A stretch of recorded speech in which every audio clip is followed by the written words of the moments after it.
Chapter 493 Fleeing with the Treasure. The surroundings were completely empty, without any traces nearby. It implied that the incident had taken place quite some time ago. The fiery sorceress must have lost consciousness due to the ice poison, and happened to wake up when he arrived. Thus, she almost vented her anger on an innocent group of people. Mo Fan had spent almost a day in the Fire Cloud Woods. He did not expect someone would manage to steal the Fire Calamity fruit and inflict serious damage to the fiery sorceress while he was gone. The icy spike penetrated deep into her flesh. If the spike were pulled out, the fiery sorceress' life might be in danger. Mo Fan was unsure how she managed to hold back the poison to protect her life. How cruel! Such a vicious move. The person who had stolen the Fire Calamity fruit must be rather familiar with the fiery sorceress, and specifically prepared the equipment to harm her. Who would abuse the fiery sorceress' kindness toward humans? The fiery sorceress was kind, but she was far from stupid. The person who managed to thrust the deadly spike into her back was probably someone she was willing to let her guard down in front of. What should we do now?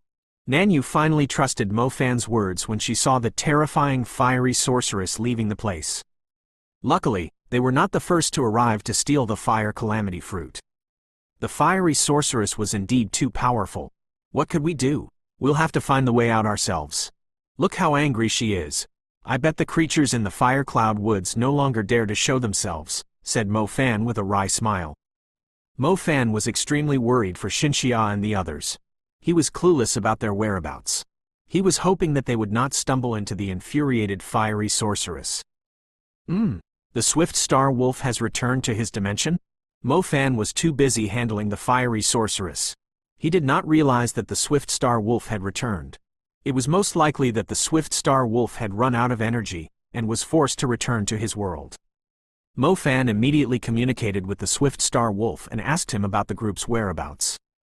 The Swift Star Wolf was utterly worn out. Before he fell asleep, he told Mo Fan that the group was rushing back to Dunhuang City with another group of people.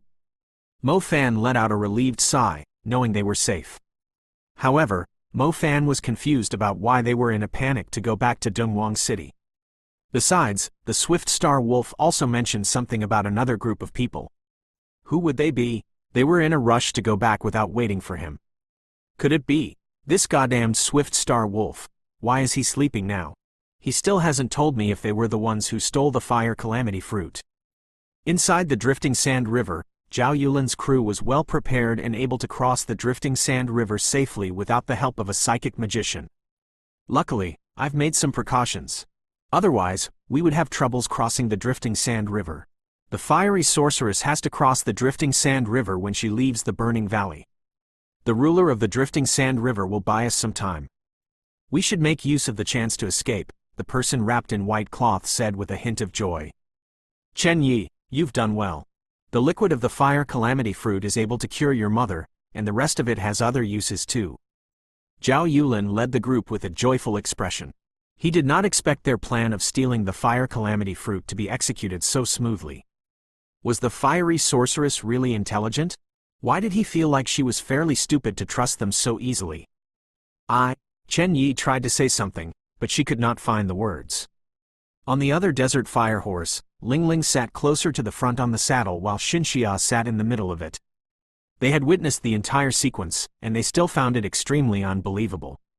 According to Chen Yi's explanation, the fiery sorceress had saved Chen Yi's mother before. On top of that, her mother had lived a few years with the fiery sorceress. Therefore, when they arrived at the Fire Cloud Woods, it was reasonable for the fiery sorceress to welcome them warmly. However, they never knew the fiery sorceress was the Fire Calamity fruit's guardian, and they did not expect Chen Yi's mother would ask Chen Yi to sneakily attack the fiery sorceress. As a matter of fact, Xinxia and Ling Ling found it hard to agree with the ungrateful act. However, it was possible that Chen Yi's mother had a twisted personality because of her despair after her face was destroyed by the burns. She completely ignored the fact that the fiery sorceress had saved her life in order to gain a chance at a new life, and planned a trap for the fiery sorceress. Ling Ling, what do you think? Whispered Xinxia. Something feels strange. I don't think the whole thing is simple as it seems. However, the fiery sorceress is trying to hunt us down. We have to leave this place first, answered Ling Ling. Xinxia nodded. The group kept fleeing. Zhao Yulin and Chen Yi's mother, Zhang Feng, let out relieved sighs when they finally crossed the drifting sand river. No one dared to oppose the fiery sorceress in the north burning valley. She was the ruler of the place, with an unmatched strength. However, things were different after they crossed the drifting sand river. The drifting sand river had become restless for some unknown reason. Thus, the fiery sorceress would have to consider if she would stand a chance against the drifting sand bone dragon while she was severely injured. The presence of the fiery sorceress was rather outstanding. Once she came close to the drifting sand river, she would awaken the ruler of the drifting sand river, the drifting sand bone dragon, which would buy the group enough time to return to Shanghai. Upon arriving at Dunhuang, Zhao Yulin knew it was unwise to stay any longer. He immediately boarded his private jet, which he had long prepared to leave the place. The flight path was inside the safe zone. Normally, most flight paths would avoid the demon beast's territories, and the flight companies would hire powerful magicians to eliminate the potential threat along the flight paths. As such, even when the planes were crossing demon beast's territories, the plane was still safe as long as it maintained a certain altitude and concealed the energy of the plane's engines. To prevent the fiery sorceress from tracking their whereabouts via the scent of the fire calamity fruit, Zhao Yulin and Zhang Feng purposely flew towards the south, and stopped at Xiamen for a while, before heading back to Shanghai. Although the fiery sorceress was able to fly, she would have to cross lots of other demon beasts' territories along the way. The rulers in those territories were not easy to deal with. Thus, it was impossible for her to make it that far. If she decided to take the same flight path as the planes in the safe zone, the magic associations and the flight companies would be aware of her presence, and would send super magicians after her. As such, the group considered themselves safe when they left Dunhuang. Zhao Manyan, Ling Ling, Xinxia, and Zhang Xiaohou initially planned to stay and wait for Mo Fan, but Zhao Yulin gave them no room for negotiation and forced them to go with him. Zhao Yulin's strength was fairly outstanding, so it was useless for them to try and fight back. They had no choice but to go back to Shanghai. In simple words, since the husband and wife had infuriated the ruler of the Burning Valley, everyone in the group was forced to leave Dunhuang if they were planning to stay alive, as Dunhuang's army was probably not strong enough to stop the fiery sorceress. Chapter 494 Fire Across Shanghai, Part 1. It all happened so quickly. Zhao Manyan, Zhang Xiaohou, Ling Ling, and Xinxia did not expect it. They were basically put under house arrest by Zhao Yulin in the Zhao family's villa in the south. Simply speaking, none of them was allowed to leave before they were sure that the fiery sorceress had given up on getting her revenge. The party was left with no choice. They could only wait patiently. It turned out that the fire calamity fruit needed a few more days to fully ripen. Zhao Yulin and Zhang Feng were basically the monsters that had stolen Tang Sanzeng, and were afraid that Sun Wukong would come to get his revenge. Unfortunately, they could only eat the monk after his flesh was cooked, and would only feel relieved once the meat was in their stomach. 2 days later, the group finally received some news about Mo Fan. It turned out that Mo Fan had also returned to Dunhuang City, after learning the group was safe from his Swift Star Wolf. As he arrived at Dunhuang, he learned that his friends were forced to return to Shanghai with Zhao Yulin. Thus, he quickly boarded a military supply plane that happened to be departing for Shanghai. Together with Mo Fan as he returned to Shanghai was the female commander Nanyu. She was unwilling to give up investigating the person responsible for stealing the fire calamity fruit. Thus, she followed Mo Fan to Shanghai, too. The journey from the Fire Pillar Hill to Dunhuang had been a tough one. Luckily, Nanyu had some special capabilities, allowing them to cross the drifting sand river safely. Otherwise, they would still be trapped in the North Burning Valley. The plane ride back to Shanghai did not take long. As they arrived at Hongqiao Airport, Mo Fan went straight to the suburb in the southwest. To his surprise, Zhao Yulin's mansion was very close to the temporary refugee placements he used to stay at in the past. It was a place called Leihuo Town. An industrial district lay between Leihuo Town and Shanghai City. Both sides of the road between the two places were filled with all kinds of factories, warehouses, and companies. As such, one could see lots of irregularly shaped buildings, workshops, and houses when glancing into the distance. Factory workers were the main residents in Leihuo Town, resulting in a deserted town during working hours. Even though the place was considered a part of Shanghai, the main difference to other towns was that the town lacked the typical peaceful atmosphere, as the residents all lived a repetitive life, like machines. The entire area was owned by Zhao Yulin. His mansion was on top of a hill, modified into a European-style abode, with an asphalt road leading to the mansion in winding curves. It had luxuriantly green pine trees, maple trees, a giant fountain, and gardens under the consistent care of gardeners. Mo Fan had been assigned to live in Lei Huo town before. That house seemed to belong to one of Zhao Yulin's companies, too. He only learned there was such a luxurious mansion here today. It looked slightly more majestic than the Mu family's villa in Bo City. If the town was like a small country, Zhao Yulin was basically the king. Mo Fan went up the hill, and was stopped immediately by some magicians on patrol when he was heading into the villa.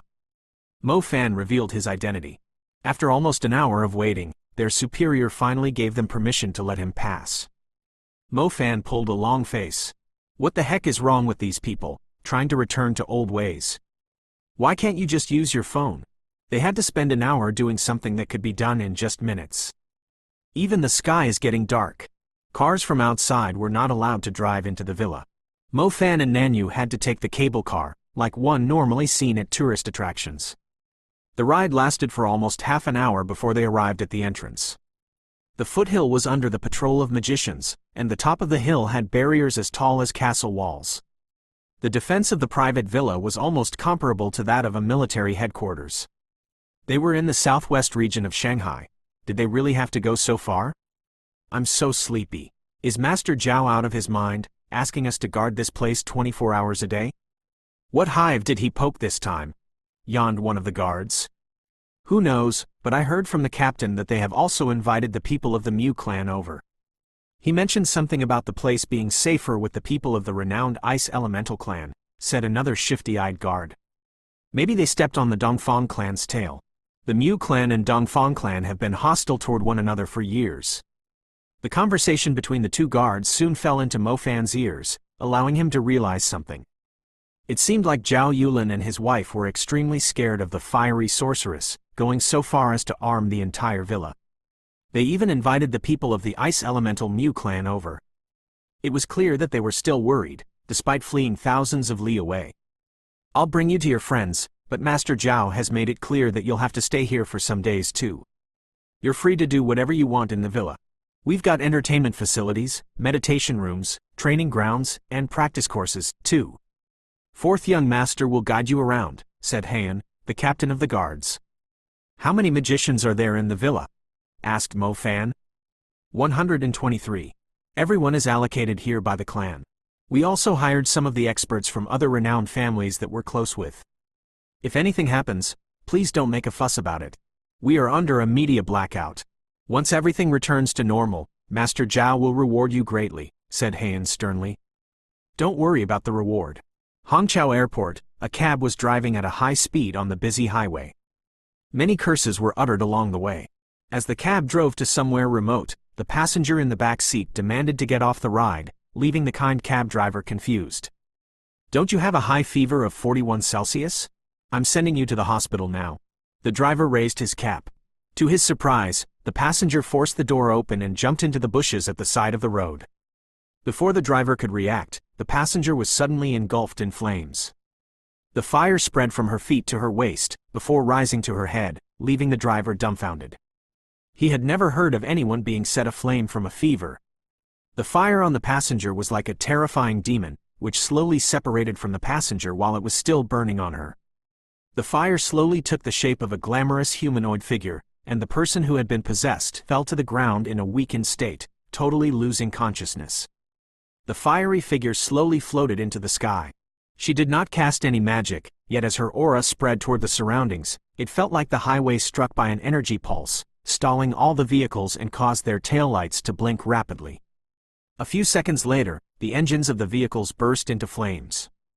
The fire immediately spread to the rest of the cars. Under the night sky, the entire highway was left in a standstill. Thousands of vehicles within a few kilometers suffered spontaneous ignition, resulting in the breathtaking sight of a shocking fire dragon on the highway. Luckily, the vehicles were not moving at high speed, and the drivers were able to escape in time. Otherwise, many innocent lives would have died in accidents. Chapter 495 The Empress of the Burning Valley arrives, Part 2. Leihuo Town, Yulin's villa. The open-air pool was reflecting different colors under the LED lights. The water was extraordinarily clean, with a hint of elegance and nobility when covered in the colorful lighting. A well-decorated table stood beside the pool, various kinds of snacks and fruits on top of it. Ling Ling, Zhang Xiaohou, Zhao Manyan, Chen Yi, and Xinxia were seated at the table. The day was fairly cold, so none of them was interested in swimming. They were playing cards with bored looks on their faces. I don't want to play anymore, Xinxia always wins. Zhang Xiaohou threw the cards onto the table. He did not feel pleasant after losing a huge sum of his allowance in the games. Yeah, that's right, Xinxia. You can't cheat. You have to interpret other people's thoughts from their reactions, said Chen Yi. Xinxia was slightly embarrassed. She pushed the stack of money back to everyone and said, I didn't do it on purpose. For some reason, Xinxia was able to read everyone's mind even without casting any psychic spells. They couldn't possibly ask her to close her eyes when playing cards, could they? I finally know why the casinos in Macau put, no psychic magicians are allowed inside, before the rule, no underage kids allowed, Zhao Manyan remarked helplessly. As they were chatting, a few people came out from the pool, all of them also young in age. For some reason, the temperature of the water around them would drop as they were swimming in the pool.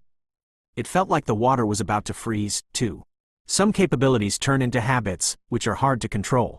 It's like nobody is willing to swim with us in the same pool. No matter how hot the day is, a handsome man in a swimming trunk with his 8-packs exposed approached the group. He picked up a cocktail on the way and emptied it. Mu Shu, no one here is talking to you. You don't have to remind us of your existence. You're invited here to guard the place, not to enjoy yourself a vacation. We even paid you, said Zhao Manyan to the man unpleasantly. Upon hearing this, another girl with an attractive figure came out of the pool. She flung her hair in a self-assumed elegant manner and giggled like a fox. This is Shanghai.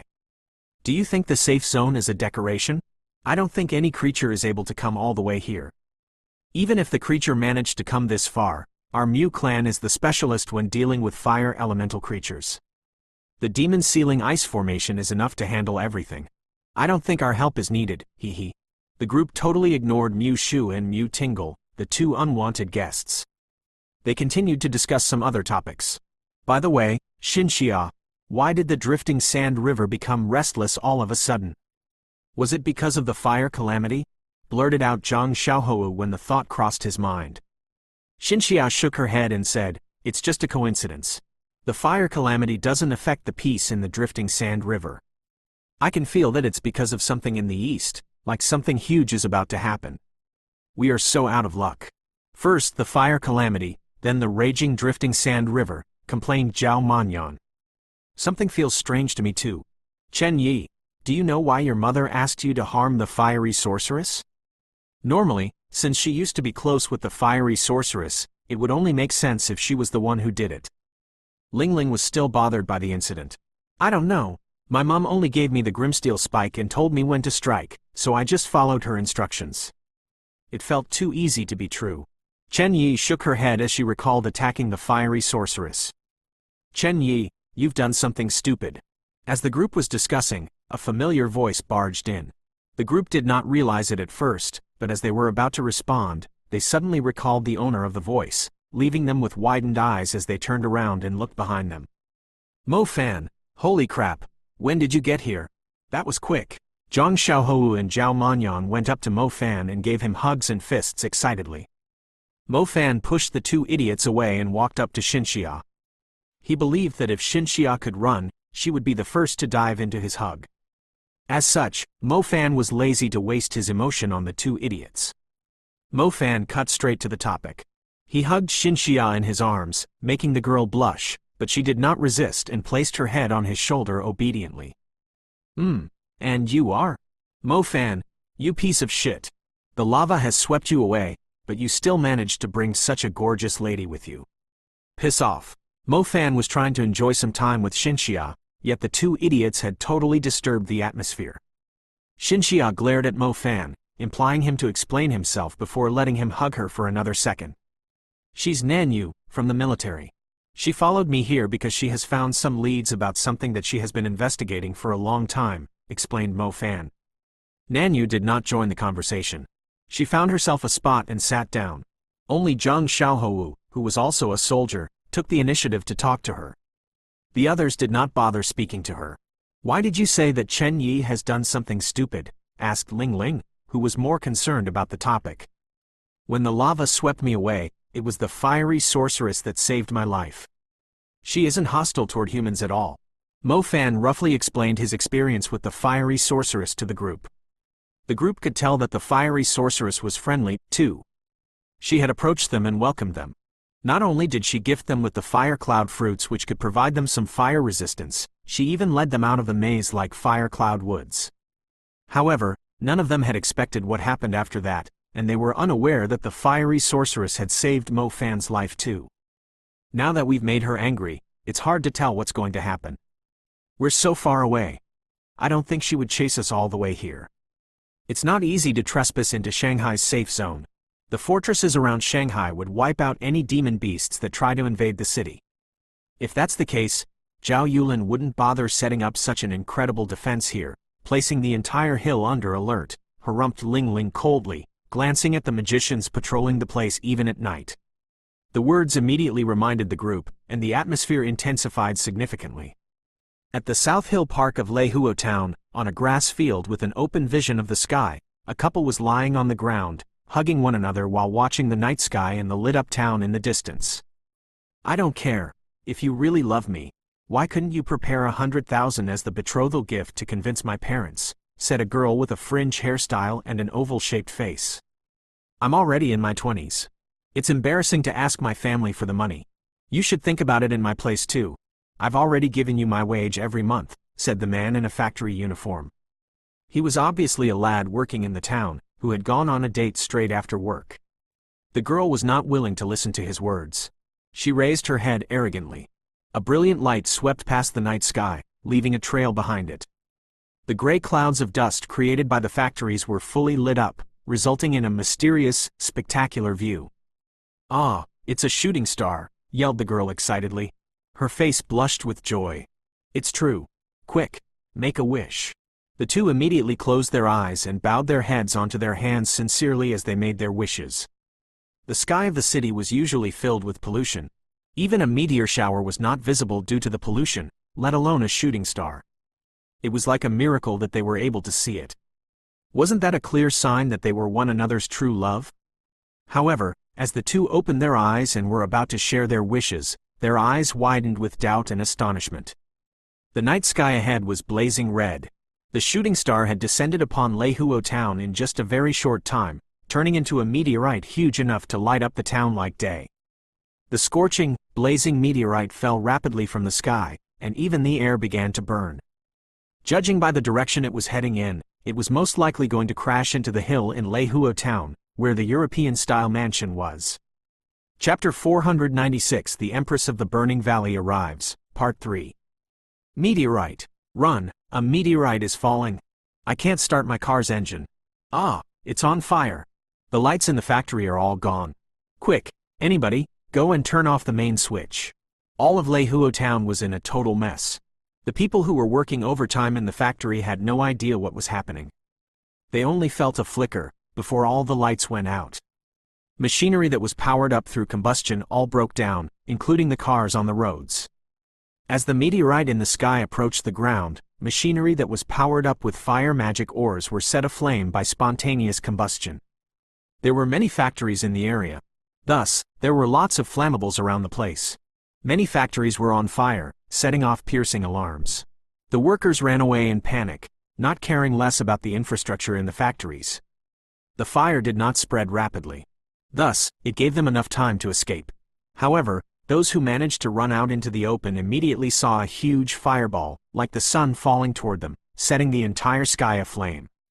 The workers had no idea where they could possibly run to, and were left dumbfounded in place.